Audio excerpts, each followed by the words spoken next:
de la difficulté à pouvoir s'entendre et communiquer. Et puis, ça peut être à tel point que le conflit, en tout cas les positions de chacune se cristallisent et le conflit devient, la dispute devient très chaude au point de devenir un conflit qui nécessite alors le recours à un tiers pour pouvoir trouver une solution parce que dans la relation, on n'arrive plus à avancer. Alors, l'origine du conflit, dans la très grande majeure partie des cas, est due à un problème de communication. Au départ, c'est dans la communication que le problème s'est posé. Je vais vous donner un exemple. Vous avez certainement déjà vécu ce type de situation. Donc, vous êtes en relation avec quelqu'un, proche ou moins proche, et vous discutez. Et à un moment de cette conversation, la personne dit quelque chose et vous sentez quasi immédiatement en vous une crispation, une tension, une fermeture. Il y a manifestement quelque chose qui vient d'être dit que vous n'appréciez pas, voire que vous n'appréciez pas du tout. Alors, dans cette situation-là, en général, il y a 3 grandes lignes de réaction. La première, c'est que vous ne dites rien, vous gardez ça pour vous, ou vous en parlez à un tiers, une amie, une bonne copine, voire, si ça vous a vraiment été plus loin, un thérapeute. Le deuxième type de réaction est que vous réagissez immédiatement, en général à chaud, et la dispute survient. La troisième ligne de réaction est que vous ne réagissez pas sur le moment même, vous vous dites « je réglerai ça plus tard ». Dans la première situation où vous ne dites rien et vous pouvez être sûr, vous ne dites rien mais vous n'en pensez pas moins, vous pouvez être certaine que vous avez créé là une ardoise et que dans la relation avec cette personne, à l'avenir, les petites accroches qui vont se présenter vont venir gonfler cette ardoise jusqu'au moment où l'ardoise est en pleine, l'autre va vous dire quelque chose et vous allez réagir, exploser, ou en tout cas avoir une réaction que l'autre ne comprend pas par rapport à ce qu'il vient de vous dire et qui lui apparaît disproportionnée. À ce moment-là, au départ, vous aviez choisi de ne rien dire pour préserver la stabilité de la relation, et puis vous arrivez au résultat inverse, qui est qu'il y a une réaction disproportionnée qui vient heurter la relation, et pour peu que l'autre réagisse à chaud, vous pouvez être certaine qu'une dispute s'ensuit. Dans le deuxième cas de figure, celui où vous réagissez à chaud, il y a une grande possibilité aussi que l'autre réagisse à chaud. Et à ce moment-là, vous avez pris probablement personnellement ce que l'autre vous a dit, une dispute d'ego s'ensuit, votre ego est piqué. Et que va faire notre cerveau dans ce cas-là? Eh bien, dans ce cas-là, notre cerveau, pour nous protéger, va couper l'écoute de l'autre et entamer un processus de création de la réplique pour pouvoir gagner le point. Et l'argumentation commence, la dispute s'amplifie et on peut en arriver à dire des choses ou à poser des actes que l'on regrette ensuite. Dans le troisième cas de figure, où vous dites que vous allez régler ça plus tard, eh bien, la probabilité est grande que vous vous retrouviez à l'avenir dans la même situation que la personne qui n'a rien dit. Pour éviter cette situation, entre le moment où survient ce qui vous a touché et le moment où vous retournez vers l'autre pour en parler, si vous n'adoptez pas une attitude constructive, si vous ne faites pas une démarche introspective qui puisse vous permettre de savoir ce que vous avez ressenti et pourquoi, il y a de bonnes chances que là aussi, la dispute intervienne. Et je vais vous partager mon écran pour vous montrer que très souvent, on en vient à quelque chose qui ressemble à ça. Je l'ai en panorama. OK. Alors, à présent, je voudrais savoir ce que vous pensez de la justice. La justice, c'est un grand terme. Et c'est quoi pour chacune d'entre vous. Ce serait vraiment chouette que vous puissiez chacune y répondre parce que plus on a de réponses, plus on peut voir ce qu'il en est parmi les participantes de ce midi. Du coup, toujours dans la text box et je lirai les réponses à Séverine, s'il vous plaît. Donc, Caroline dit c'est un équilibre. C'est un équilibre. OK. Florence, la justice est pourrie, tout est acheté, pot de vin. Merci Florence pour cette vision effrayante. Diane, la justice, permettre l'équité entre tous, une forme d'équilibre, mais chacun n'a pas besoin de la même chose. Donc, Laurent, tu viens de nous rejoindre. Séverine a posé une question, c'est qu'est-ce que la justice pour vous? Donc, si tu veux répondre dans la text box. Charline a dit la capacité de juger code de manière objective et juste. De manière objective et juste, je suppose. Ouais.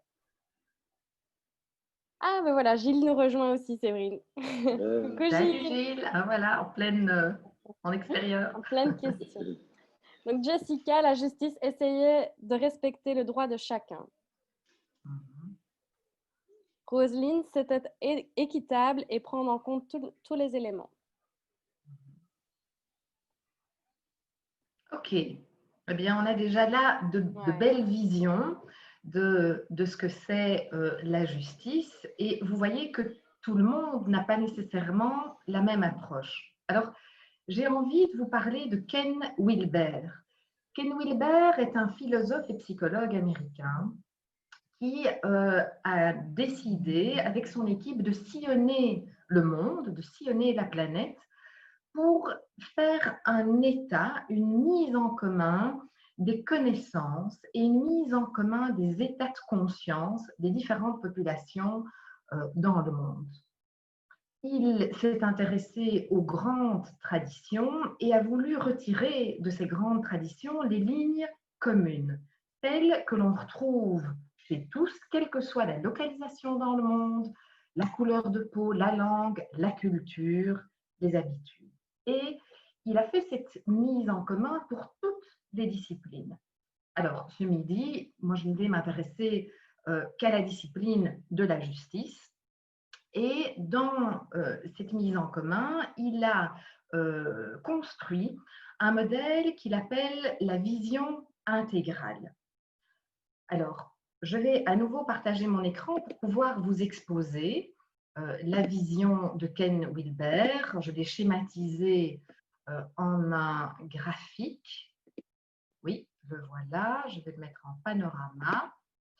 Alors, c'est la suivante. Okido. Donc, la vision intégrale en ce qui concerne la justice est la suivante. Dans le cadran supérieur gauche, vous avez, en fait, c'est symbolisé en 4 cadrans, le moi, le nous, le ça et le eux. Le moi, au niveau de la justice, c'est la justice telle que je la conçois moi. Je l'exprime en je. Elle correspond à mes valeurs, à ma personnalité, à mes défenses psychologiques, à ma personnalité aussi. Elle a trait à l'idéal philosophique de la justice. Et si on devait la résumer ou la symboliser par un mot, ce serait la justesse. Et j'ai entendu dans le panel des participantes plusieurs personnes qui avaient parlé d'équilibre ou de justesse. Donc, le moi fait référence à ce qui est juste pour moi. En dessous, à gauche, oui, c'était à gauche, j'ai dit droite, mais le moi était à gauche. En dessous à gauche, nous avons le nous. Le nous, il fait référence à un groupe d'individus. C'est toujours exprimé à la première personne, mais cette fois-ci du pluriel. Et donc, c'est la justice en tant que norme, en tant que hiérarchie en vigueur au sein du groupe, en tant que coutume, tradition, les règlements d'ordre intérieur, par exemple. Et le mot qui pourrait traduire cette dimension de la justice est la légitimité. Et on parle souvent de se sentir légitime au sein d'un groupe, de la légitimité que l'un a, mais que l'autre n'aurait pas. Dans la colonne de droite, dans sa partie supérieure, vous avez le ça. Le ça fait référence à la technique du droit. Ce n'est plus la justice perçue comme une conscience subjective, mais elle s'exprime à la troisième personne et il s'agit davantage d'une conscience objective. C'est la justice telle qu'elle est par exemple enseignée dans les universités, le droit, les codes judiciaires, civils, les droits humains, anciens droits de l'homme, la loi. Un terme qui la représente, c'est la loi. Le quatrième cadran, en bas à droite, est le E. Cette fois-ci, c'est la justice en tant que système, en tant qu'institution, le système judiciaire. C'est le système, l'institution qui va veiller à ce que la loi soit appliquée et à ce que les infractions à la loi, le non-respect de la loi soit sanctionné. Alors, la justice, telle qu'elle est envisagée par le ça, ne valorise pas très peu ou très mal le mérite personnel de l'individu que vous retrouvez dans le moi. Et vous l'aurez compris, les deux colonnes se placent dans des dimensions différentes parce que dans la colonne de gauche, vous avez la justice en tant que perception intérieure et plutôt subjective, tandis que dans la colonne de droite, vous avez des perceptions extérieures qui se veulent objectives. La loi, la légalité, terme que je vais utiliser pour le E. Donc il y a un écart, en tout cas une coexistence de deux mondes, celui de l'individu et celui du système judiciaire. Alors, pour bien m'illustrer, pour que ce soit plus clair pour vous, le fait que l'institution objective a du mal à valoriser le mérite personnel de l'individu, je vais prendre un exemple, celui d'un accident de circulation. Donc, la personne a été victime d'un accident de circulation et est blessée. Ce ne sont ni des grandes ni des petites blessures, mais elle est blessée au point de ne pas pouvoir travailler pendant un temps comme elle le faisait avant. Sa capacité donc, de travail est atteinte. Elle ne peut pas vivre sa vie de famille de manière aussi détendue qu'avant et elle a des difficultés pour faire certaines tâches ménagères. Cette personne, en accord avec ses valeurs, décide de se soigner par des moyens alternatifs. Et je pense à l'homéopathie, je pense à la nutrition, en prenant des compléments alimentaires pour améliorer sa physiologie, favoriser le processus de guérison, et à l'ostéopathie. À partir du moment où cette personne veut obtenir la réparation de son dommage auprès du tiers responsable, eh bien, elle va entrer en communication avec le E.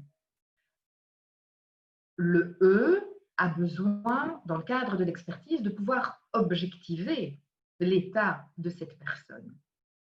Or, à l'heure actuelle, le E a beaucoup de difficultés à pouvoir reconnaître l'impact de l'homéopathie sur la santé, de la nutrition sur la santé, parce qu'il s'inscrit davantage dans la dimension allopathique de la médecine et de la guérison. Concrètement, ça va signifier que lors des réunions d'expertise, qui peuvent parfois survenir 1 an ou 2 ans après la survenance de l'accident, eh bien, les experts ont tendance à considérer que l'état de la personne aujourd'hui est en fait l'état de la personne au moment de l'accident. Or, cette personne, de par l'investissement qu'elle a fait dans sa santé et sa guérison, a déjà fait tout un chemin. L'institution va avoir beaucoup de difficultés à reconnaître ce chemin. Donc, l'évaluation de son dommage va être faite en fonction de son état actuel, amélioré, et par ailleurs, l'investissement qu'elle a fait en soins alternatifs ne va pas être valorisé adéquatement. Donc, son dommage aura tendance à être sous-évalué à ses yeux et ce ne sera donc pas juste pour elle. Est-ce que vous percevez bien la confrontation, en fait, qui se présente? OK. Alors, un conflit entre deux personnes peut naître parce que ces deux personnes n'ont pas la même conception de la justice. Pour l'une, ce il va primer et la justice, ça va être ce qui est juste dans la relation, tandis que pour l'autre, ça va être l'application de la loi. Alors, où est-ce que moi, je me situe par rapport à ces 4 cadrans de Ken Wilber? Je vous repartage mon écran. Alors, j'avais oublié de l'enlever tout à l'heure. N'hésitez pas à me dire hein, si je reste trop longtemps sur les dias, parce que mon objectif est vraiment d'être avec vous. Mais comme je vous l'ai dit, c'est la première fois que ça se passe, donc c'est un entraînement. Alors, en ce qui me concerne, dans ma pratique d'avocate, il est clair que je m'inscris dans la technicité du droit, dans le code, dans la maîtrise de la loi. En tant que médiatrice, je m'inscris davantage dans le nous, puisque pour 2 personnes qui sont en conflit dans un même groupe, que ce soit un groupe de l'entreprise, un groupe familial, en tant que médiatrice, je vais les amener à se reconnecter pour pouvoir trouver une solution. Dans le cadre de ma pratique holistique, j'accorde beaucoup d'importance au moi, au fait que mon client a vécu, à la manière dont il les a vécus. Je m'intéresse aussi à ses besoins, de quoi est-ce qu'il a besoin pour sortir de cette situation et pour se sentir mieux, et puis quelles sont ses attentes en venant voir l'avocat ou le médiateur.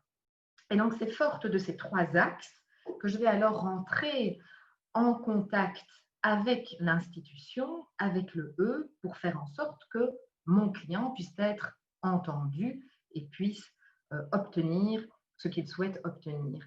Avec aussi toute une dimension dans cette approche holistique de pouvoir éclairer les clients sur les différents moyens qui existent. Il n'y a pas que la sphère judiciaire et le procès qui constituent vraiment la dimension classique. Donc, cette vision intégrale de Ken Wilber nous permet de bien comprendre en fait le chemin entre la justesse et la légalité. Alors, quels sont les outils que je peux vous partager pour prévenir et résoudre les conflits? Alors, plaçons une dispute sur le plan professionnel. Un conflit entre associés. Est-ce qu'il y en a parmi vous qui ont déjà connu un conflit entre associés ou qui connaissent quelqu'un dans leur entourage qui a vécu un conflit entre associés? Vous pouvez dans les réactions, je vais vous montrer en bas à droite de votre écran,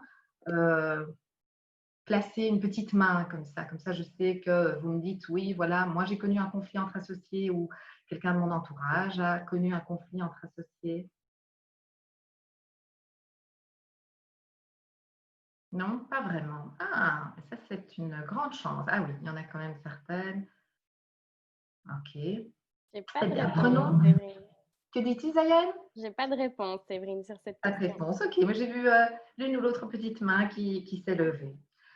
Alors, dans le cadre d'une association, ce qui se présente très souvent, c'est qu'au début, tout va bien. L'entente est bonne, il y a une vision qui est partagée, il y a une énergie qui est investie pour soutenir le projet, les projets foisonnent, tout se passe bien. Il y a une volonté de développer tout ça ensemble. Et puis, au fil du temps, parfois, évidemment, en tant qu'avocate, je dirais souvent, puisque évidemment, les clients viennent me voir pour ça aussi. Au fil du temps, il y a des petites accroches qui font que ça n'est plus l'idéal comme avant. On peut avoir une première associée qui estime que l'autre prend trop de place dans l'association, qu'elle lui fait de l'ombre, ce qu'elle vit mal. L'autre peut considérer que la première néglige ses tâches, qu'elle ne respecte pas les délais, que les impératifs convenus ne sont pas respectés. Et dans un cas comme celui-là, la vie de l'association peut alors en venir à ce qui ressemble à ceci.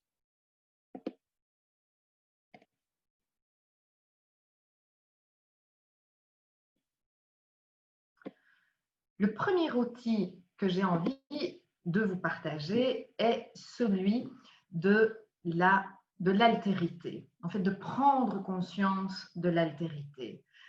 Et cette altérité, repose notamment sur le fait que nous n'avons pas tous, comme on vient de le voir, la même conception de la justice. Ces différents plans peuvent entraîner un conflit, une dispute. Pour l'une, comme je vous l'ai dit, par exemple dans une relation, cela peut être toujours dans une association, un équilibre des tâches, on se situe dans le moi, la justesse. Ce qui est juste pour moi, c'est que les tâches au niveau de notre collaboration soient équilibrées, tandis que pour l'autre, ça va être la loi, c'est-à-dire l'application du contrat. OK, nous avons rédigé un contrat. Dans le contrat, on a réparti les tâches. Donc, moi, j'estime que maintenant que cette description est faite, eh bien, il faut que tu fasses ce qui est convenu. Point barre.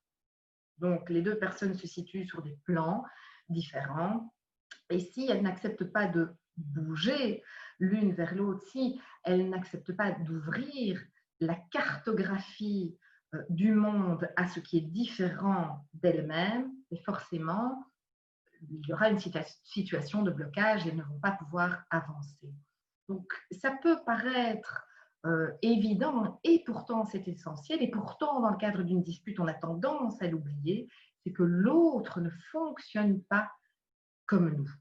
J'aurais même tendance à vous conseiller de partir du principe que l'autre est différent et que l'autre a un fonctionnement différent pour que lorsque vous tombez face à quelqu'un qui partage les mêmes valeurs que vous, qui a le même mode de fonctionnement, qui a la même notion de la justice, eh bien, ce soit une très heureuse surprise.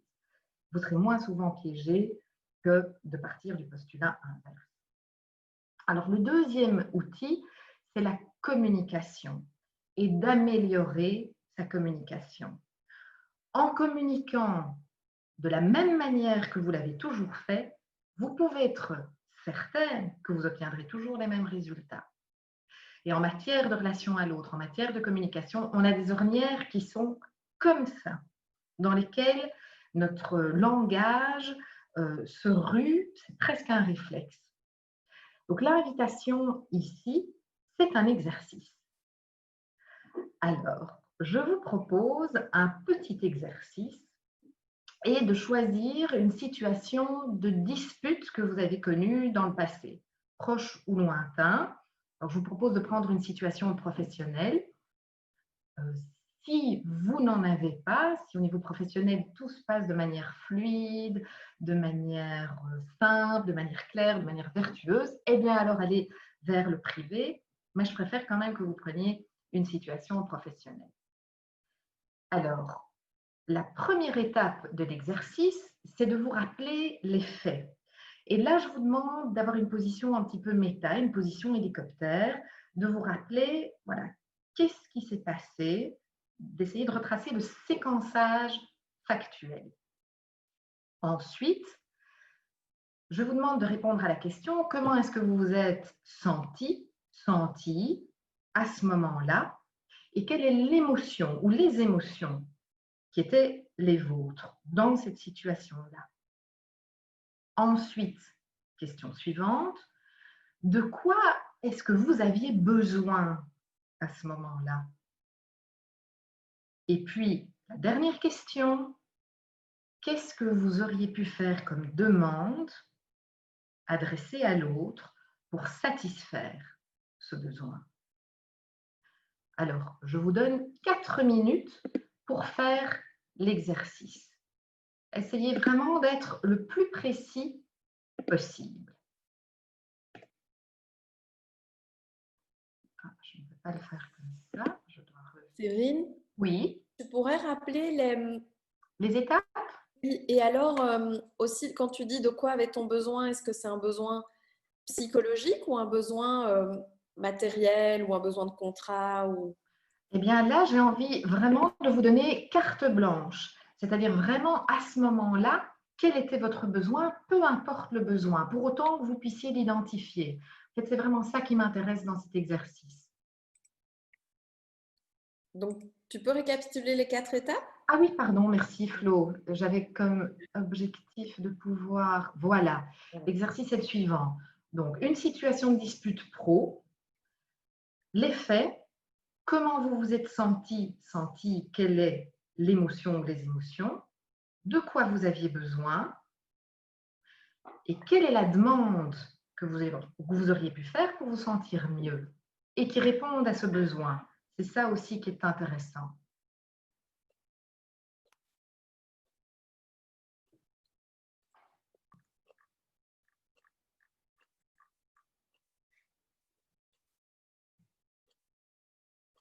Et je vous propose après de faire un partage pour celles qui veulent de nous partager les réponses de cet exercice.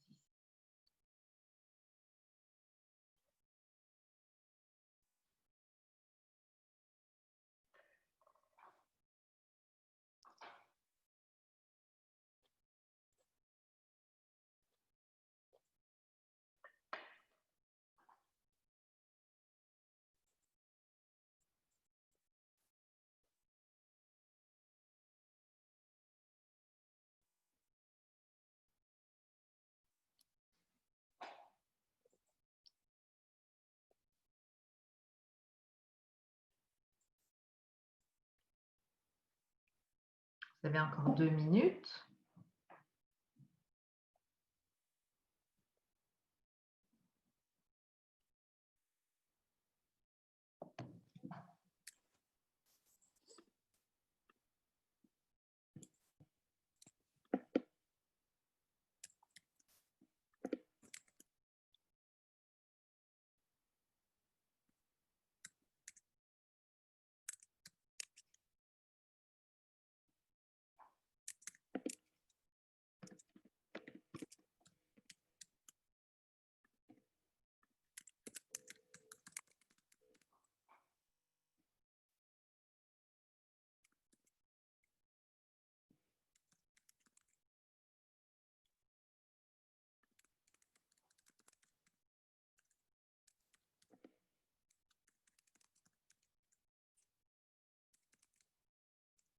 Encore une petite minute.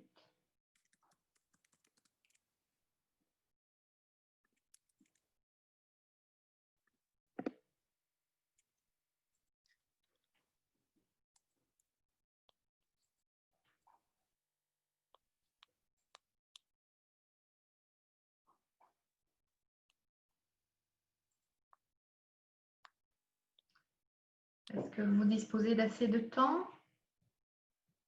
Oui? Tout le monde? C'est OK? D'accord. Super. Alors, qui a envie de nous partager ses réponses et son vécu? Ingrid, je vois. Alors, je peux donner le micro à Ingrid. Voilà. Alors, moi, j'ai eu un conflit avec un de mes supérieurs directs quand je travaillais dans la banque où, dans un dossier, il est apparu mon nom dans un commentaire et il m'a rejeté toute la faute de la mauvaise gestion du dossier alors que j'étais au courant de rien. J'avais juste intercepté une communication téléphonique et mis un commentaire. Donc, il m'a engueulé devant tout le monde en disant que je ne savais pas gérer mes dossiers et tout. Et moi, je l'ai regardé, je dis, attends, ce dossier ne me dit rien. Et puis, je me dis, bon, époumonne-toi, c'est pas mon problème. J'ai dit, continue à faire ta petite colère de ton côté. Moi, je me sentais très frustrée et en colère aussi. Et comme j'analyse toujours tout, ben, je suis retournée à mon bureau. J'ai été analyser la solution et qu'est-ce que j'ai fait? Ben, j'ai pris toutes les preuves. Et j'ai été chez son supérieur à lui en lui disant que faire des réflexions du genre devant tout le monde, c'était juste pour diminuer ses collaborateurs, que ça ne se faisait pas, et qu'il serait temps qu'il se remette en question et que quand il faisait des erreurs, il ne devait pas la rejeter sur les autres. Donc, j'ai apporté toutes les preuves et finalement, il s'est excusé. Mais je peux dire que mon sang n'a fait qu'un tour, hein, parce que je ne supporte pas l'injustice. Quand je fais des erreurs, en général, si je ne la remarque pas et qu'on m'en fait part, j'essaye de comprendre pourquoi je fais l'erreur et j'essaye de résoudre le problème. Maintenant, si on m'accuse de quelque chose que je n'ai pas fait, là, ça passe pas et je viens avec toutes les preuves parce que je décortique tout, même si ça me prend toute la journée ou 2 jours, 3 jours, je m'en fous, jusqu'au moment où j'ai trouvé où le problème se situe et alors là, la personne, elle est remise à sa place, entre guillemets. Si on fait des erreurs, chaque personne doit pouvoir les reconnaître. Alors, tu nous as expliqué, Ingrid, merci beaucoup, comment est-ce que tu avais vécu la situation à ce moment-là.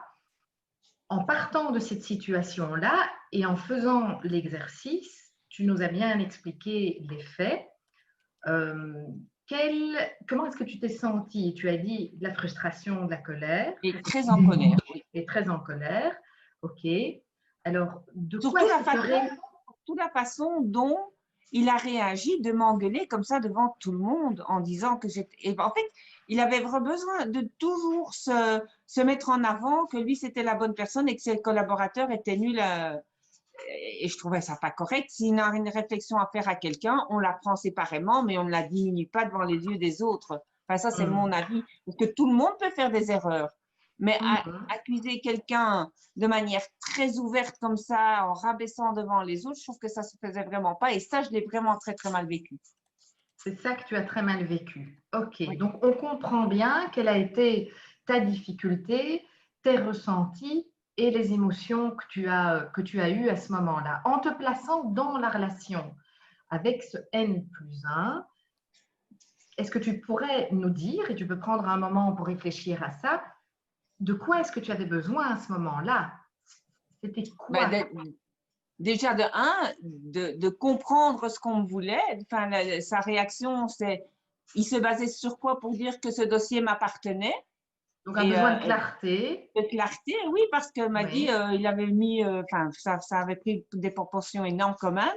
Et moi, je ne connaissais pas le dossier, tu vois, donc on m'a mis la responsabilité d'un échec par rapport à une gestion de dossier pour lequel je n'étais absolument pas au courant, sauf une fois avoir eu un coup de fil de la personne en ayant mis une note dans le dossier et comme mon nom était sorti, ben voilà, c'est moi qui assumais toute la responsabilité de tout. Et donc, c'était la compréhension et de la clarté. Et comme il était incapable de me donner quoi que ce soit, ben c'est moi qui ai fait la recherche, tout simplement. Alors, ma question suivante est, OK, tu avais un besoin de compréhension et de clarté. Quelle est la demande que tu as faite ou que tu aurais pu faire à ce moment-là pour répondre à Je lui ai posé la question, je lui ai dit, attends, tu dis que le dossier m'appartient, moi je ne le connais pas, donne-moi le nom du dossier, comme ça je vais voir quelle erreur j'ai faite, parce qu'il n'était pas capable de me dire, tu as fait telle erreur à tel moment. Donc il m'a donné le nom du dossier, et puis moi j'ai été faire mes recherches moi-même.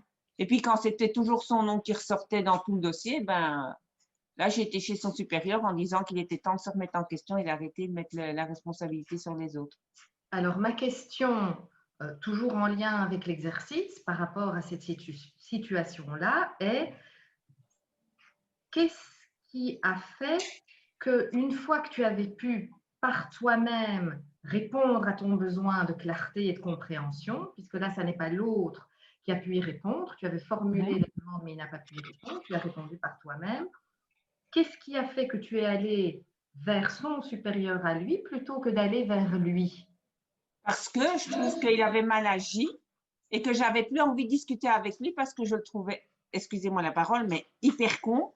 Et traiter avec des cons, c'était plus fort que moi. J'ai préféré aller chez son supérieur parce que je trouvais ça inadmissible, son comportement. Donc, à un certain moment, c'est devenu une relation avec le gars où je lui ai dit, en dehors des relations professionnelles, il n'avait plus à me parler parce que je ne supportais pas son besoin de supériorité et tout ça.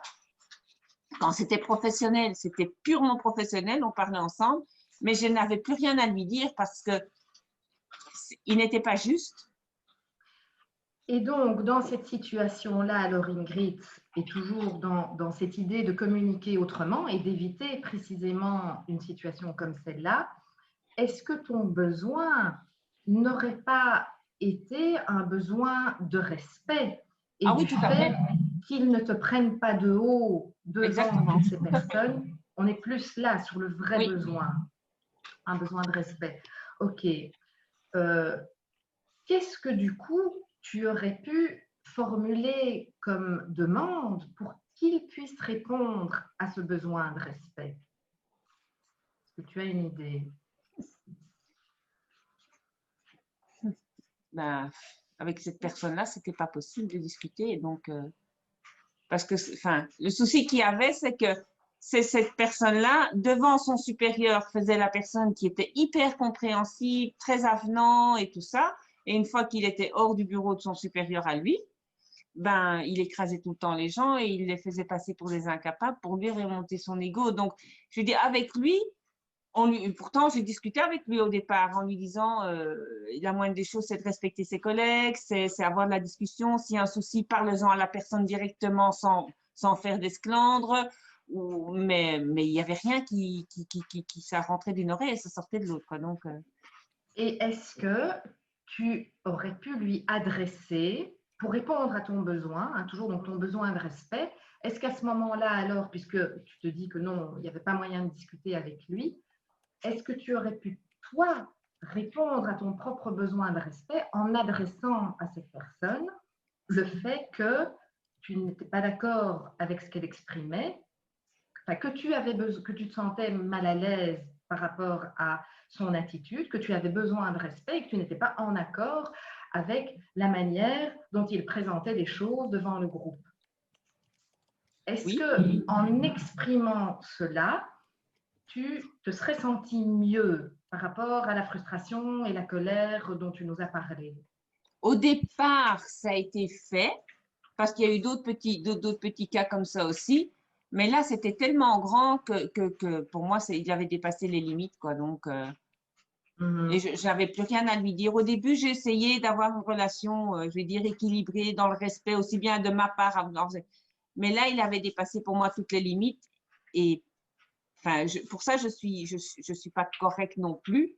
Pour moi, il avait dépassé ses limites. C'était pas, il ne pouvait plus revenir en arrière. Je l'avais catalogué en disant, ben, il est con, il n'est pas capable de respecter les gens, ben, je ne traite plus avec lui, c'est fini. Mais ce cas-là illustre bien la cartographie dont je parlais tout à l'heure, c'est-à-dire que nous avons notre propre manière de fonctionner et quand on se trouve face à quelqu'un qui n'a pas cette même manière de faire et qui a une attitude qui nous rebute, qui nous heurte, on va vite, et c'est bien normal et compréhensible, tomber dans le jugement. Du coup, la manière dont ça s'est passé montre en fait la cristallisation des positions et la naissance du conflit entre cette personne et toi. L'idée ici est de pouvoir faire différemment pour ouvrir un autre champ des possibles et donc de partir sur les besoins, en fait tes besoins et peut-être les besoins de l'autre personne, mais pour ça d'ouvrir le dialogue à une autre manière de communiquer. Ce que je veux dire par là, c'est que en exprimant ton besoin de respect et en marquant ton désaccord sur sa manière de faire, ça pose déjà les choses. C'est-à-dire que tu ne restes plus avec ton émotion très forte, mais tu la dégages parce qu'elle est exprimée. En tout cas, le besoin qui se cache, une émotion, c'est un besoin qui est non satisfait. D'accord ? Donc, le fait de ressentir de la colère tout en ayant conscience que tu as un besoin de respect, en exprimant ce besoin de respect, ça va déjà calmer l'émotion de colère. Et l'autre va pouvoir soit réagir immédiatement, soit tu vas aller pouvoir le trouver en différé. Mais au moins, face au groupe, tu as posé le fait que ton besoin est celui-là et que tu n'es pas en accord avec son attitude. Ensuite, de pouvoir répondre à ton besoin de clarté, comme tu l'as dit, et en trouvant les éléments, ça peut être intéressant de revenir vers lui et de l'interroger, en fait, et de lui dire, mais par rapport à ce qui s'est passé, c'est quoi ton besoin à toi? Pourquoi est-ce que tu m'as parlé de cette manière-là? Et donc, on change le plan de la discussion. On n'est plus sur la position affichée et apparente, mais on passe à un autre niveau de communication qui est celui des besoins. Ça, c'est une possibilité d'ouverture. Alors, soit les personnes arrivent à le faire entre elles, en vis-à-vis, et peuvent avancer et trouver une solution, soit ça peut être tellement compliqué au niveau des personnalités qu'en fait à deux, vous vous rendez bien compte que ça ne va pas être possible ou très difficile, et alors vous pouvez demander l'aide d'un tiers qui est plutôt neutre, ça c'est l'idéal, qui ne prendra pas parti dans cette discussion ou cette dispute, mais qui va pouvoir vous aider à communiquer justement autrement pour déplacer le terrain de la discussion sur quelque chose de beaucoup plus fondamental que simplement la position qui apparaît. Ouais. Est-ce que Le souci, c'est que enfin, ce fameux N+1 là avait le problème avec toute son équipe. Hein. Je n'étais pas la seule concernée. Moi, je prends un effet ponctuel comme ça, un fait ponctuel, mais il avait le souci avec toute son équipe parce qu'il réagissait de manière totalement irrespectueuse vis-à-vis de tous ses collaborateurs. Mhm.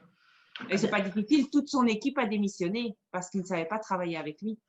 Alors, dans ce cas-là, évidemment, on en vient à une autre gestion. Là, quand quelqu'un sort du cadre à ce point-là, puisque manifestement, il avait décidé d'adopter une forme de management qui n'était pas valorisante et qui posait problème à toute son équipe au point que les gens démissionnent, à ce moment-là, c'est effectivement à l'employeur d'entamer, lui, une discussion avec cette personne pour la remettre dans le cadre. Mais là, il y a une question de volonté de changement, évidemment, qui manifestement n'était pas présente dans la situation que tu nous décris. Tout à fait. Ah, voilà. Alors, est-ce qu'il y en a d'autres qui veulent nous partager les réponses de leur exercice?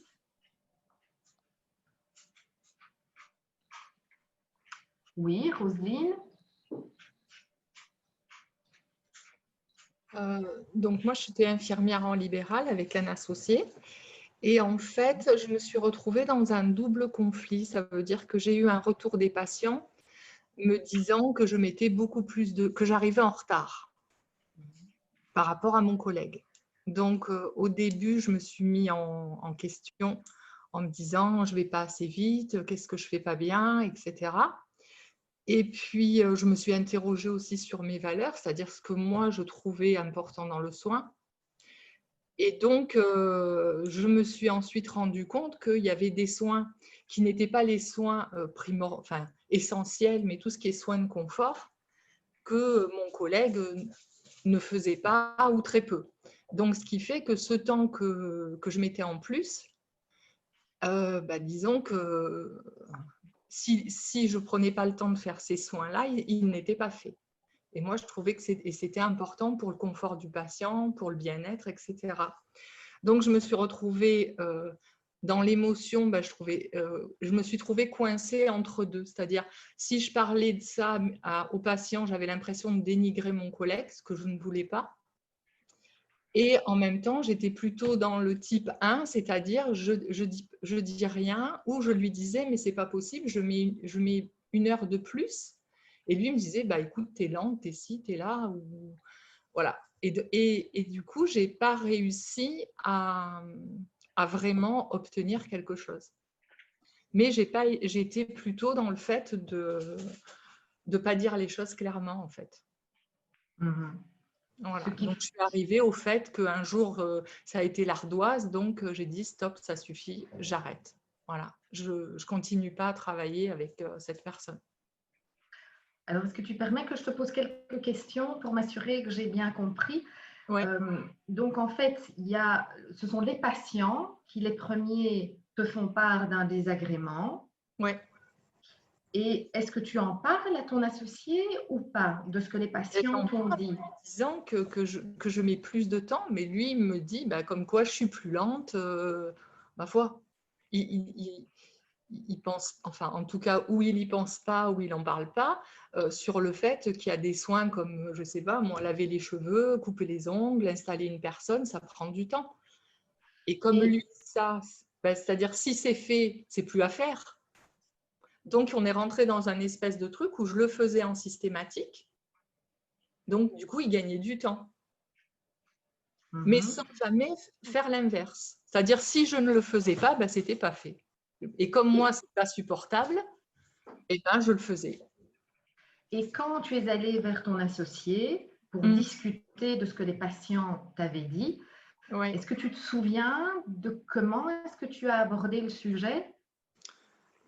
J'étais plus dans le 1, donc je l'ai abordé, mais sans l'incriminer sur le fait, je n'ai pas été claire en disant tu ne fais pas ci, tu ne fais pas ça. Non, je n'ai pas affronté. J'ai pas affronté. Ce que tu nous dis là, c'est que donc dans ce que les patientes ont exprimé, en fait, lui avait une part de responsabilité à tes yeux. Oui, Lui co-participait en fait à la création ou à l'existence de ce problème. c'est ça. Ok. Et toi, tu aurais eu besoin de quoi à ce moment-là? Ben déjà, j'aurais eu besoin qu'on reconnaisse mon travail. Mhm. J'avais besoin d'une reconnaissance, en fait. Et j'aurais eu besoin de... Ben, je ne sais pas. Après, ouais, c'est plus de l'ordre de la reconnaissance et de valider que le travail, ben, c'est juste de le faire comme ça. Et est-ce que cette reconnaissance, tu l'attendais de ton associé ou des patients, ou peut-être des deux? Je Tu l'attendais de qui? Alors, je l'attendais presque plus des patients que de mon collègue. Ben ça, tu vois, c'est déjà très intéressant ce que tu viens de nous dire. C'est-à-dire que les patients te formulent un désagrément, tu vas vers ton collègue pour trouver une solution, mais en même temps, si je comprends bien, la communication n'est pas tout à fait claire. Ouais. Tu souhaites obtenir de lui quelque chose qu'en fait, tu attends des patients. Enfin, tu souhaiterais venir des patients, c'est-à-dire cette reconnaissance des bons services que tu leur donnes. Eh bien, cette triangulation est fondamentale parce que bien souvent, dans des situations de dispute ou de tension que l'on a avec quelqu'un, la cause peut se situer ailleurs, en amont. Et parfois, trouver son origine dans une situation qui n'a rien à voir. Ce peut être le cas, par exemple, d'une situation de tension au travail. Effectivement, on a choisi de ne rien dire et de garder pour soi, mais en attendant, cet énervement existe toujours. Vous savez que lorsqu'on éprouve de la colère, les traces physiologiques de la colère restent pendant 5 heures dans notre corps. C'est vous dire que si vous avez une dispute au travail à 3 ou 4 heures de l'après-midi, que vous rentrez à la maison et puis que la maison n'est pas en ordre ou que les garçons ou les filles ou les enfants se disputent, il y a de bonnes chances pour que ça fasse rebond sur la colère de 3 heures de l'après-midi et que la réaction soit évidemment disproportionnée. Donc, ce que tu nous partages, Roselyne, est très important. C'est de développer en fait sa capacité à comprendre d'où vient l'origine de nos émotions. Et donc, peut-être pour répondre alors à ta question et te donner des éléments dans ce type de situation, c'est que pour moi, tu avais, et la prochaine fois, si ça se présente encore, tu as 2 pôles d'action. C'est un pôle de communication avec les patients qui très certainement ne se rendent pas compte, en fait, du travail et du service que tu leur prestes, et de pouvoir les amener à eux déjà prendre conscience de la plus-value de ton service. C'est la première chose. Et la deuxième chose, c'est que peut-être que ce que toi tu donnes aux patients n'est en fait pas demandé par tous les patients. Peut-être que pour certains patients, en fait, cette dimension qui te semble juste, qui te semble les honorer et tu tiens à cœur, mais pour eux, en fait, ça n'a pas la même valeur. Et donc, du coup, ils ne peuvent pas te donner la reconnaissance que tu attends. Tu vois? Et par rapport alors à ton associé, c'est d'une certaine manière, oui, d'objectiver les choses, c'est-à-dire vraiment de partir de ce que les patients te disent et puis d'exprimer en quoi, pour toi, c'est important de prester le service comme tu le prestes. Et puis de l'interroger, lui, sur la manière dont il veut prester son service, et donc en accord avec ses valeurs à lui. Et si vous n'êtes pas sur les mêmes valeurs, de voir comment vous pouvez être complémentaires et vous adresser alors dans ce complément aux patients. Oui. Et du coup, la triangulation est apaisée. Pourquoi? Parce que vous avez communiqué sur un plan différent. Oui. Est-ce que c'est plus clair pour toi? Oui, oui. Oui. Ok. Merci. Bon, eh bien, super. Alors, je vous propose de continuer, d'avancer, parce que l'heure tourne. Le troisième outil que je veux vous partager aujourd'hui est précisément l'approche holistique. Et si tout était juste? Et si le conflit qui survient sur mon chemin est en fait porteur d'un message pour moi?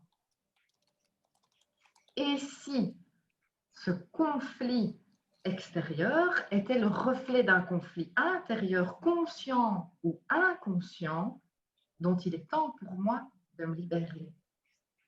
Et si, en travaillant sur ce conflit intérieur et en libérant l'origine de ce conflit intérieur, je pouvais libérer la cause du conflit extérieur et adopter alors une résolution plus juste et plus efficace?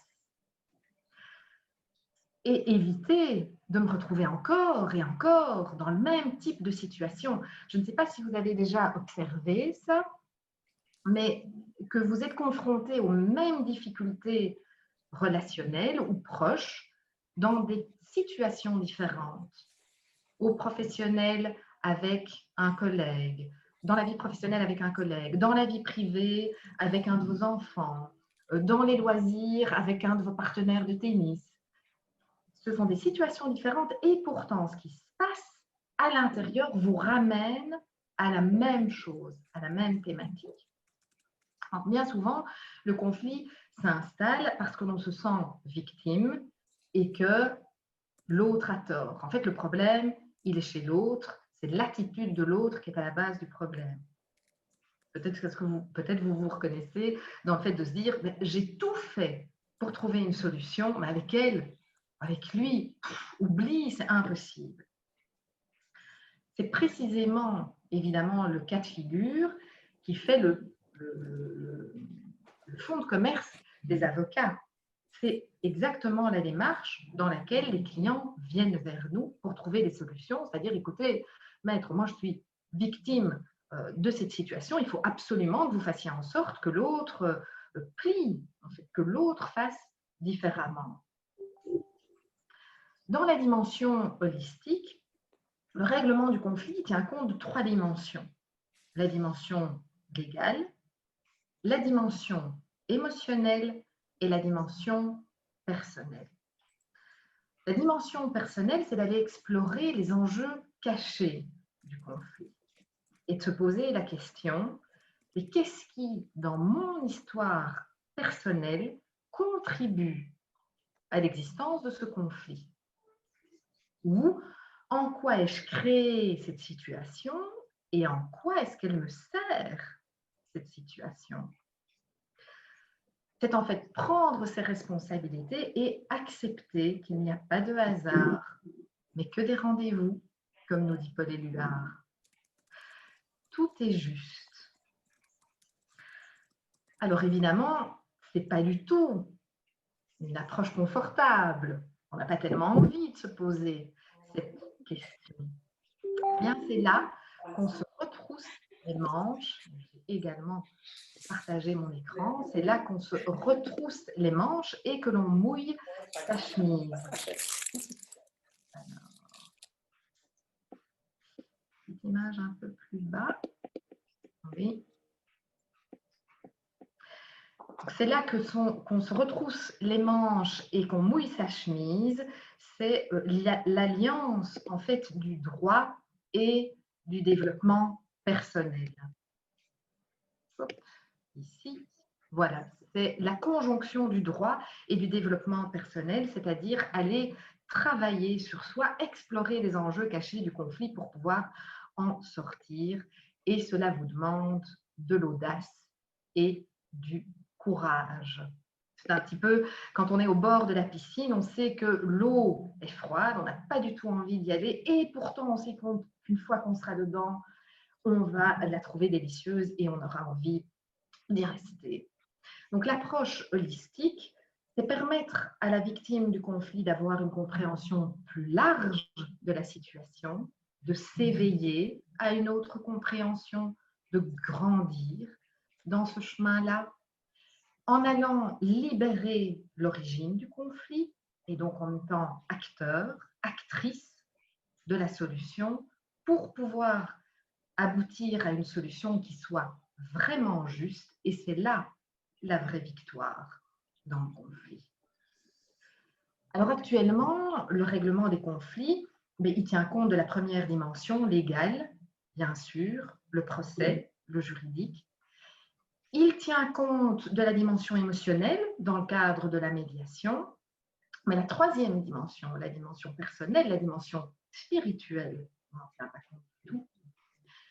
C'est pour ça que j'ai créé la méthode de règlement holistique accord majeur, qui va permettre à mes clients non seulement d'avoir une solution sur le plan légal, mais aussi d'aller travailler avec des partenaires les enjeux cachés du conflit. Alors, ce sont des partenaires qui ont des compétences différentes, qui ont l'habitude de travailler en équipe dans le cadre de cette approche holistique et qui vont aider le client à aller comprendre et libérer cette origine.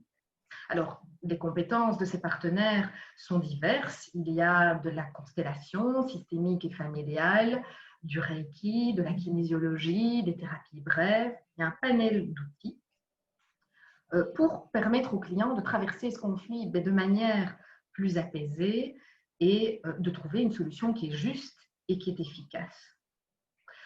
Je vais vous illustrer cette approche holistique par deux cas que j'ai vécus. Alors, je les ai choisis aussi dans la thématique des WOWO, c'est-à-dire l'entrepreneuriat et l'association. Dans le premier cas, ce sont deux femmes qui viennent me trouver parce qu'elles ont décidé de s'associer.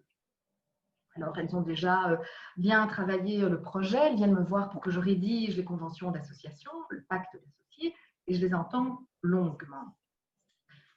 Et puis, je sens qu'en fait, il y a quelque chose dans les besoins qu'elles expriment qui n'est pas aligné par rapport au projet. Il y a des zones d'ombre dont elles n'ont manifestement pas conscience. Elles sont intéressées par l'approche holistique et je propose à la première, qui est la personne source, c'est-à-dire celle qui est vraiment porteuse en fait de l'idée, de faire une démarche de constellation familiale et systémique et on clarifie ensemble la thématique et la question à travailler. Et à l'autre, je propose de faire une démarche de kinésiologie et là aussi la thématique et la question est définie. Elles vont faire leur travail chacune de leur côté et lors de la réunion suivante, la première nous explique qu'en fait elle ne souhaite pas s'associer avec l'autre personne parce qu'elle a besoin de garder le leadership du projet et qu'avec l'autre personne, un conflit de leadership se posera très probablement et c'est pas ce qu'elle a envie de vivre. Et l'autre personne nous informe qu'elle souhaite pouvoir investir son énergie ailleurs, dans un autre projet qui lui tient plus à cœur. Ce qui est très intéressant, c'est que ce n'est pas une qui dit « je ne veux plus du projet avec l'autre », mais que chacune ayant été travaillée de leur côté, concomitamment, elles ont pris conscience du fait que le binôme auquel elles avaient pensé n'était en fait pas le binôme qui leur correspondait profondément. Alors, c'est intéressant parce que c'est la plus-value de l'approche holistique, ici, elle est manifeste. Un gain de temps, un gain d'énergie, un gain d'argent et éviter de la souffrance dans la relation. Il y a fort à parier que si ces deux personnes s'étaient associées, un conflit aurait surgi tôt ou tard. Dans le deuxième cas que je veux partager avec vous, ce sont deux grandes amies qui choisissent de s'associer. Elles vivent leur association pendant 5 ans et cette association est une succession de difficultés pour l'une et pour l'autre, tant au niveau professionnel qu'au niveau privé. En fait, cette association est un vrai cauchemar. Au bout de 5 ans, l'une des deux se rend compte de problèmes de gestion dans l'association et que si elle continue à y rester, elle met son patrimoine privé en danger. Elle décide donc d'y mettre un terme. Elles vont toutes les deux en médiation et dans le cadre de la médiation, la première se rend compte de faits graves qui ont été commis et qui rompent immédiatement la confiance qu'elle a à l'égard de son associé. Elle fait une démarche de développement personnel et dans le cadre de cette démarche, elle prend conscience du fait que cette situation est une situation karmique. Elle choisit alors de traverser ce conflit en conscience et d'apporter de la valeur dans ce conflit. Elle choisit de placer son associé qu'elle va quitter dans une situation d'abondance financière, en tout cas dans une meilleure situation financière que celle qu'elle a connue pendant les 5 ans d'association. Elle quitte l'association, elle monte un autre projet ailleurs qui cartonne. Dans ce cas de figure-là, cette personne a pris ses responsabilités et a choisi de réparer un contentieux karmique. Dans cette situation, la dimension personnelle et la dimension spirituelle a été inclus dans le règlement de ce conflit juridique.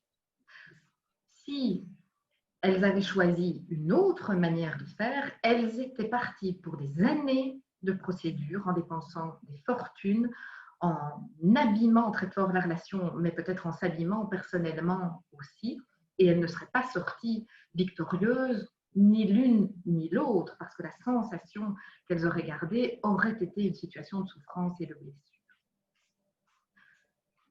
Voilà ce que j'avais envie de vous partager dans cette autre manière de régler les conflits, dans cette manière holistique de faire, et de vous aider aussi à prendre conscience du fait que ce qui, en apparence, peut apparaître comme injuste et nous faire souffrir, peut, sur un autre plan, se révéler en fait juste, libérateur et porteur d'un plus grand bien-être et d'une plus grande joie. Parfois, c'est le chemin qui est très éprouvant et ça peut être un chemin de souffrance.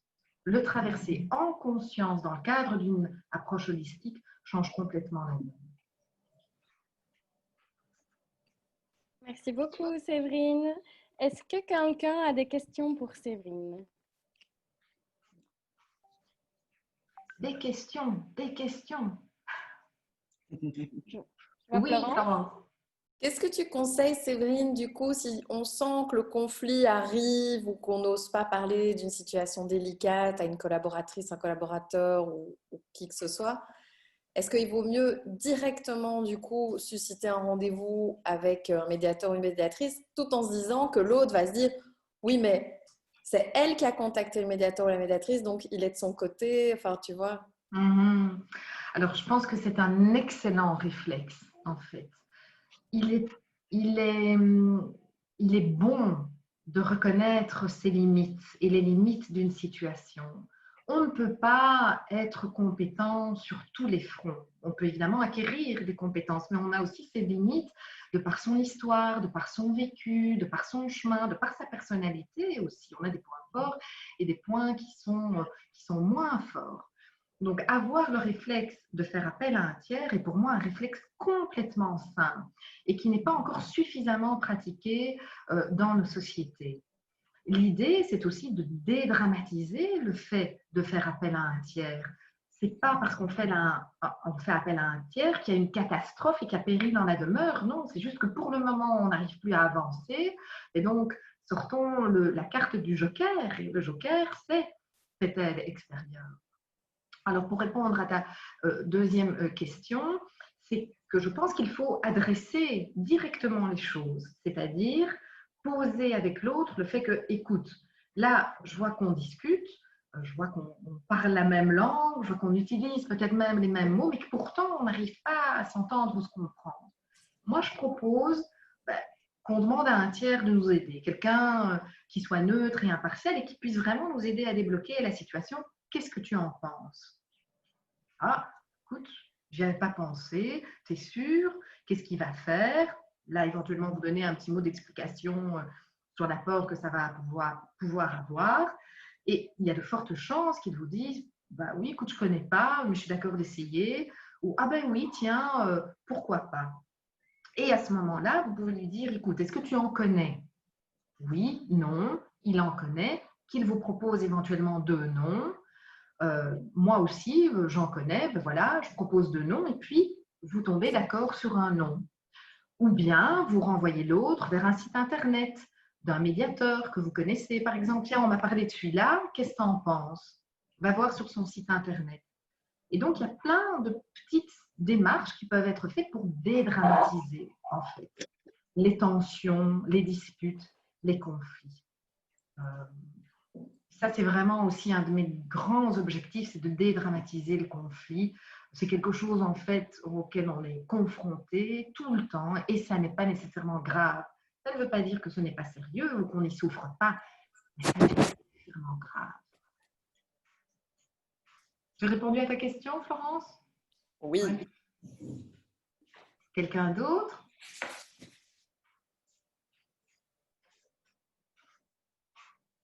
Oh, plus de questions, plus d'observations. C'était super. J'en ai une, Ah, Diane. mais c'est peut-être un peu complexe. C'est pas un conflit entre deux personnes, c'est plutôt quelque chose de général.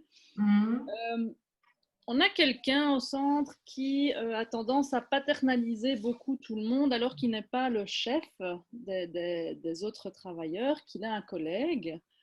Et je ne sais pas du tout, c'est une personne qui fait bien son travail, on a des bonnes relations en règle générale, mais quand il fait des remarques paternalistes, c'est très difficile pour tous les jeunes collègues engagés de trouver ça correct parce que ce n'est pas leur boss, il n'a pas à leur faire ses remarques, etc.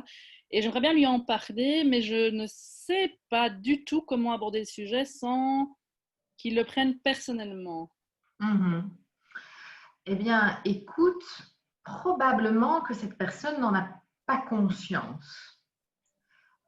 Donc, la première chose, évidemment, c'est de lui en parler pour lui permettre d'en prendre conscience. Sans ça, si personne ne réagit autour de lui, ben forcément, il va continuer, étant persuadé que c'est la bonne manière, voire la meilleure manière de faire les choses.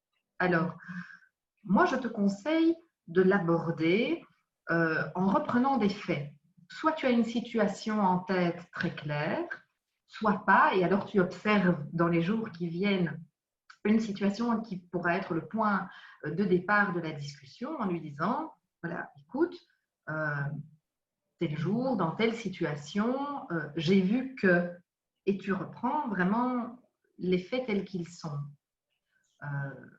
Et alors à ce moment-là, tu peux lui exprimer ton malaise. Et voilà, moi je me sens mal à l'aise quand tu dis ça.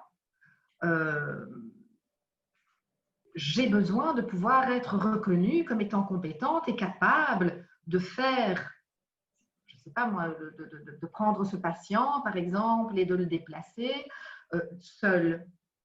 Est-ce que tu serais d'accord la prochaine fois de ne pas me faire cette remarque?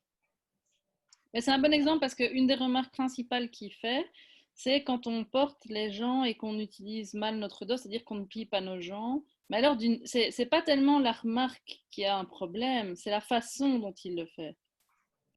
C'est du genre, ah oui, mais on te l'a dit plusieurs fois, maintenant il faut que tu le fasses quand même. Qu'est-ce que c'est que ça? Je dois toujours passer derrière vous pour que vous fassiez bien votre travail. Enfin, tu vois.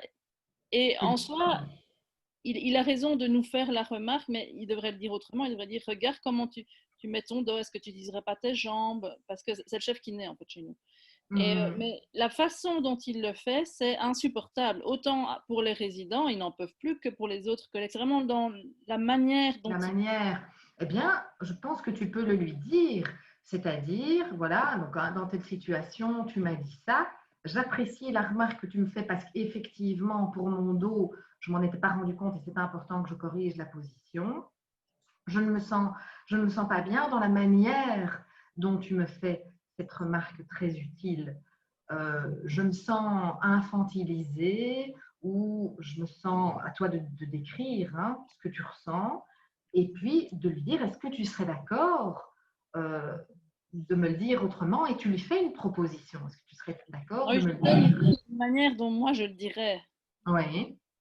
Je peux essayer, je ne sais pas si ça va Oui, marcher.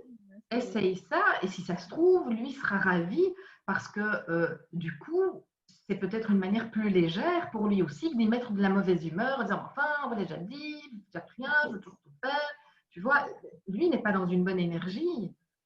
Donc, Ah non, pas du tout. Quand il fait ses remarques, il n'est pas du tout dans une bonne énergie. Il a l'impression qu'on ne l'écoute pas, en fait. Je pense que son besoin, c'est qu'il sente qu'on écoute ce qu'il nous dit. mais il ne le fait pas de la bonne manière. Et notre besoin, c'est qu'ils nous le disent différemment, pas comme si on était débiles. Enfin, vraiment, c'est ça. Oui, ça peut être aussi de lui proposer d'y mettre par exemple peut-être plus d'humour ou de choisir un autre code ou tu vois, enfin, de nouveau. Je vais réfléchir, l'humour ça peut marcher. Oui.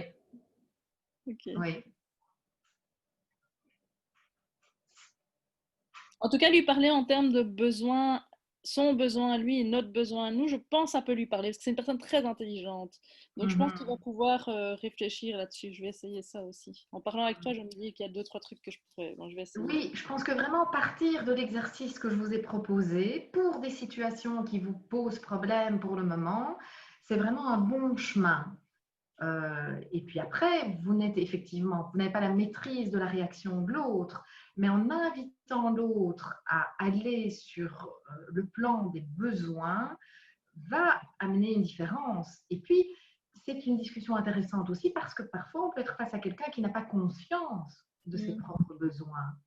Et donc, l'aider à clarifier son besoin, mais il ne peut vous en être que reconnaissant parce que là, vous l'aidez vraiment à un mieux-être, en fait. Donc, tout le monde est gagnant.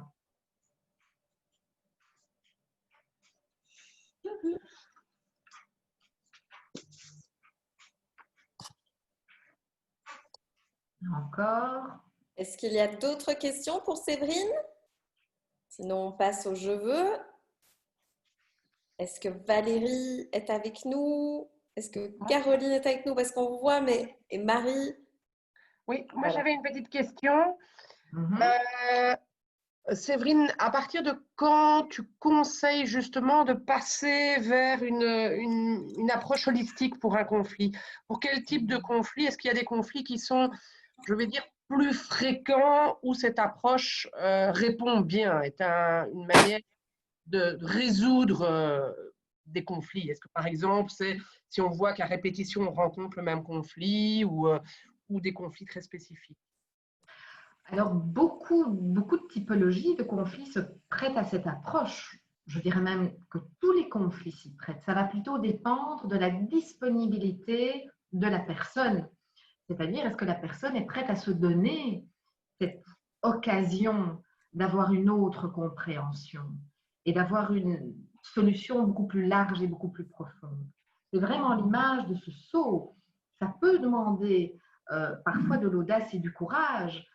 Beaucoup de personnes se sentent très inconfortables d'aller regarder chez elles ce qui peut contribuer. C'est tellement facile finalement de dire mais le problème il n'est pas chez moi, il est chez l'autre. Maintenant, tous les conflits relationnels s'y prêtent très très bien, que ce soit un conflit au travail entre collègues, avec un N+1, que ce soit un conflit familial, une séparation, un divorce, un problème avec les enfants, un fournisseur et son client. Je veux dire, cette approche, elle peut vraiment s'appliquer à tous. Ce qui est intéressant aussi, c'est qu'il ne s'agit pas d'une thérapie de groupe. Donc, on ne va pas réunir le N+1 et le travailleur dans une même salle pour commencer à discuter de leurs enjeux personnels, mais ils vont pouvoir le faire à l'extérieur et en ramener la prise de conscience et le besoin pour eux. Et c'est avec ça que l'avocat holistique va travailler.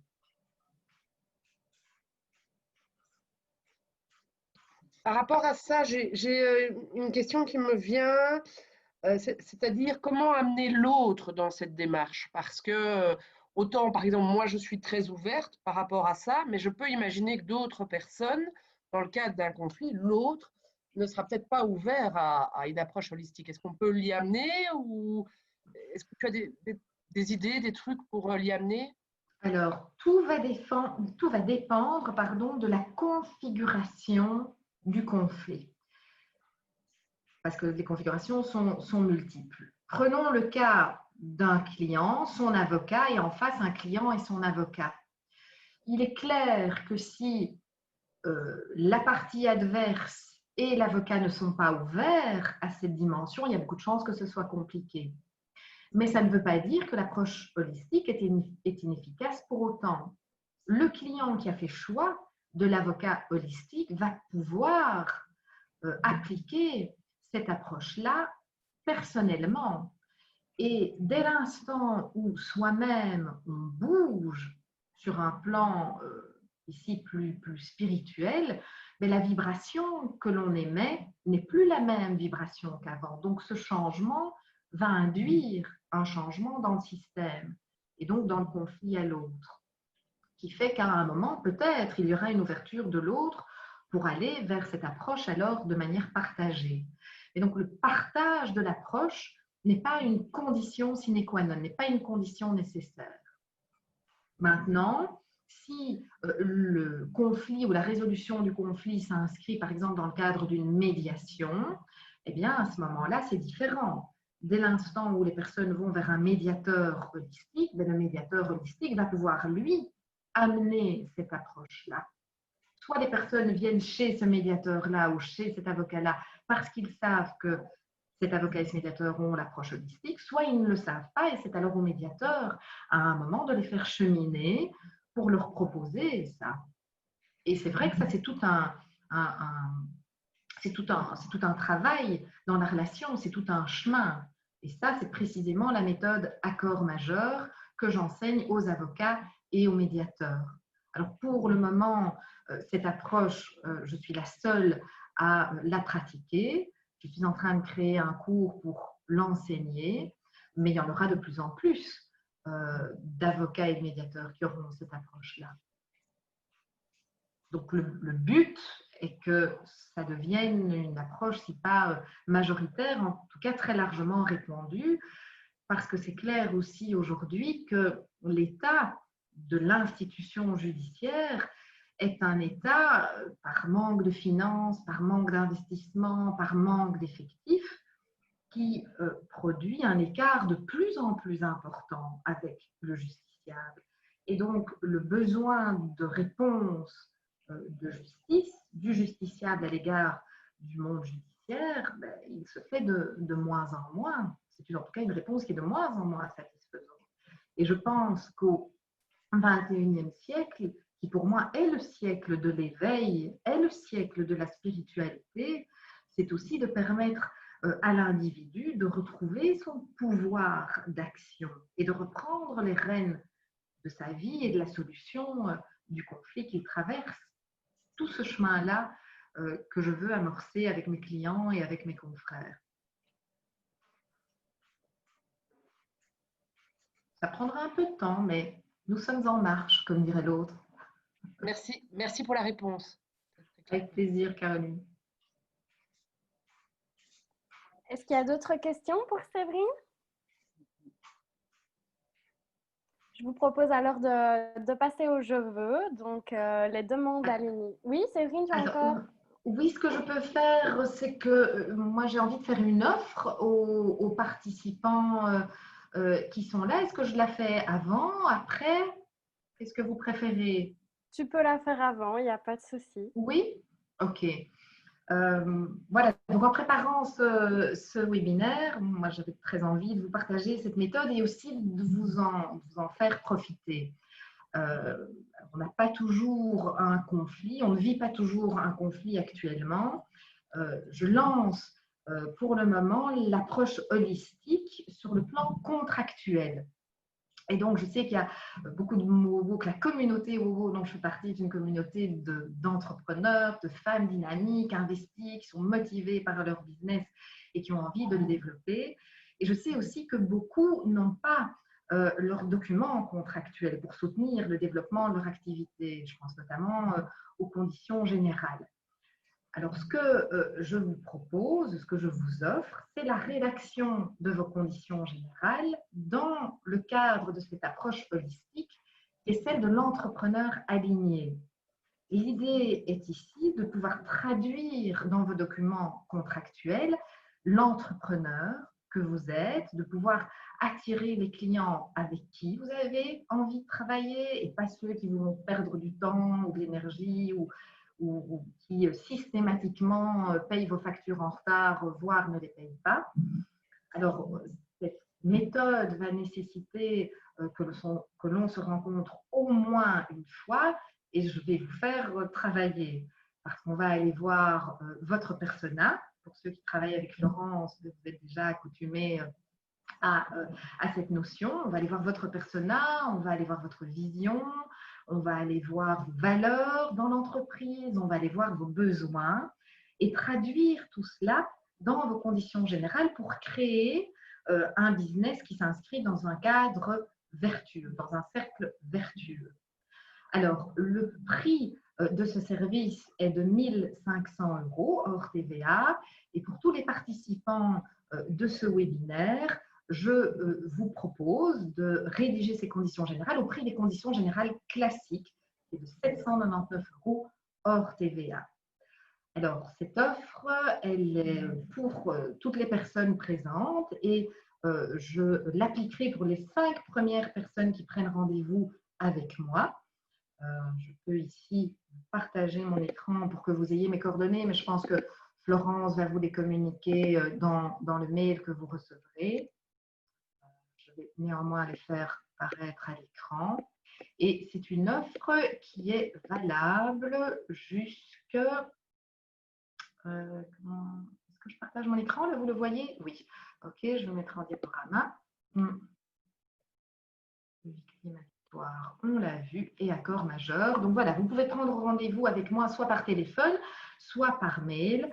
Et l'offre est valable pendant 48 heures, enfin un petit peu plus que 48 heures, jusque jeudi inclus.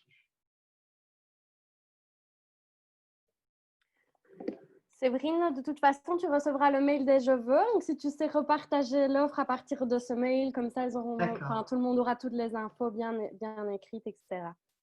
Ok, je ferai ça. Super. Merci beaucoup, Séverine, pour ce beau cadeau. Avec plaisir. Du coup, je propose de passer au je veux. Donc, quelles sont vos demandes actuelles? Qui veut commencer? Roselyne, peut-être? Tu as commencé avec la météo, donc… Eh bien, moi, je veux être plus attentif aux besoins.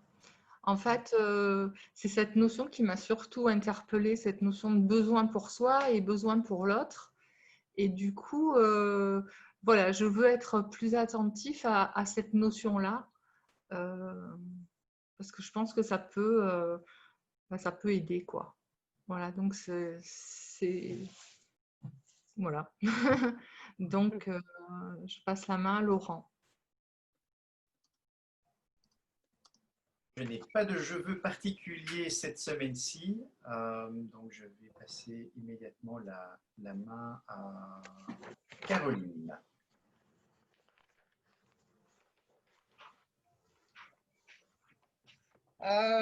Mais moi, je découvre le système des je veux, là. Donc, c'était la première fois que je participais à un workshop. Donc, je connaissais la communication non violente et je veux continuer à travailler sur ces méthodes de communication pour améliorer les conflits.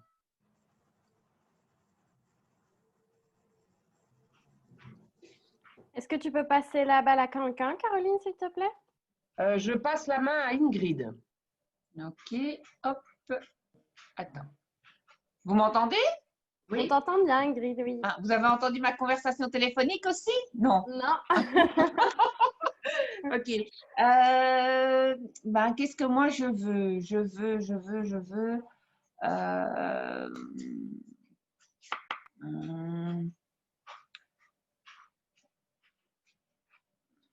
Je veux remercier Séverine pour le super conseil qu'elle m'a donné d'aller voir le photographe et j'ai fait la séance de photo qui s'est super bien passée. Voilà. Yes. Super. Voilà. Et je passe la main à qui est-ce qui reste? Alors, il reste Florence, Séverine. Je passe la main à Séverine. Ah ben voilà.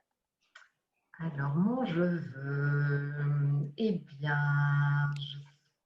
mon je veux, parce que c'est je veux, c'est pas je serais heureuse, je voudrais, que si vous avez des personnes dans votre entourage qui vivent des tensions, qui sont en conflit, et dont vous pensez que l'approche holistique peut les aider, eh bien, de leur en parler, parce que peu de gens savent que cette méthode existe, elle est toute nouvelle.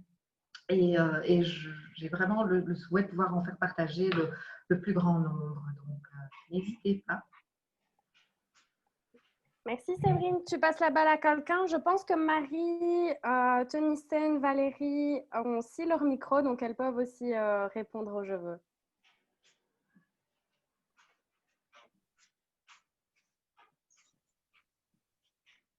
Donc Séverine, tu choisis quelqu'un? Pardon, je suis dans mes C'est pensées. pas grave. Alors, tu m'as dit, donc il y a Marie qui ne s'est pas encore exprimée. Oui, Eh bien, ça, je Marie. passe la balle à Marie. Voilà Marie. Merci Séverine. Marie, tu nous entends? Tu sais mettre ton micro?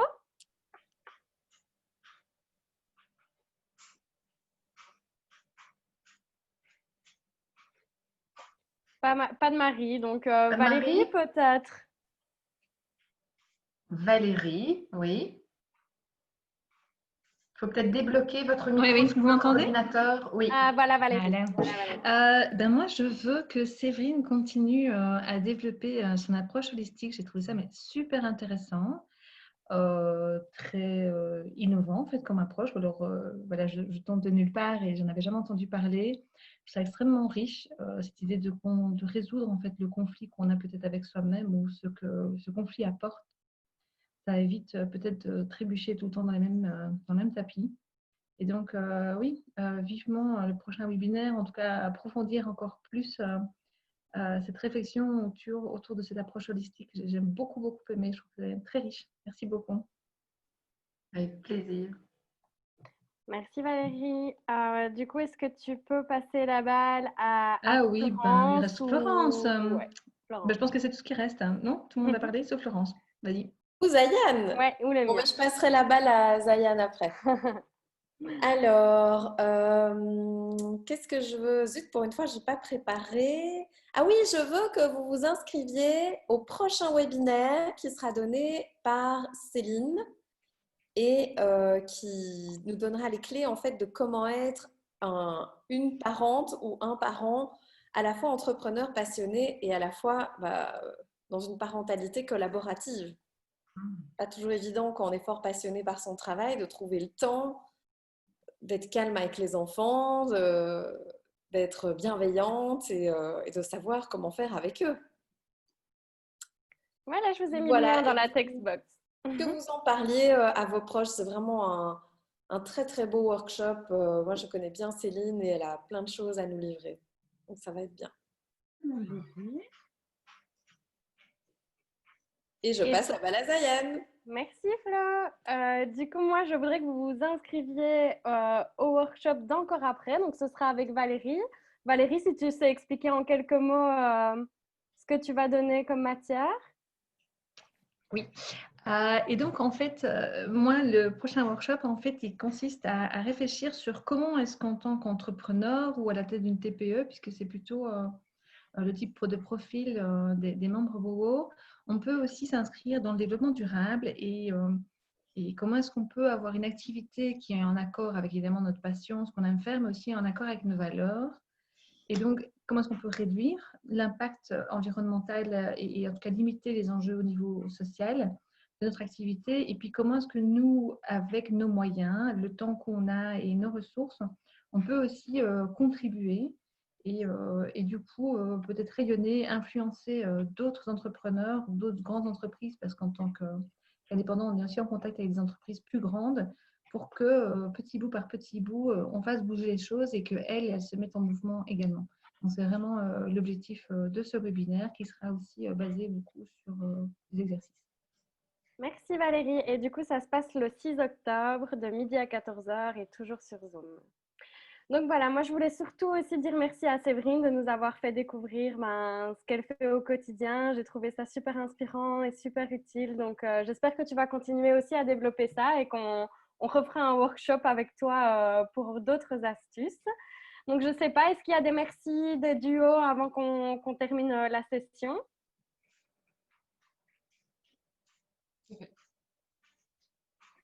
Super, donc voilà, Séverine, merci. Et du coup, je ne sais pas, est-ce qu'on se voit là-haut à K, Séverine, ou pas? Oui, absolument, je serai là vendredi. Super, je vous dis à vendredi pour celles qui viennent. À très vite, merci beaucoup. À très vite. Merci beaucoup. Au revoir, merci. Au revoir.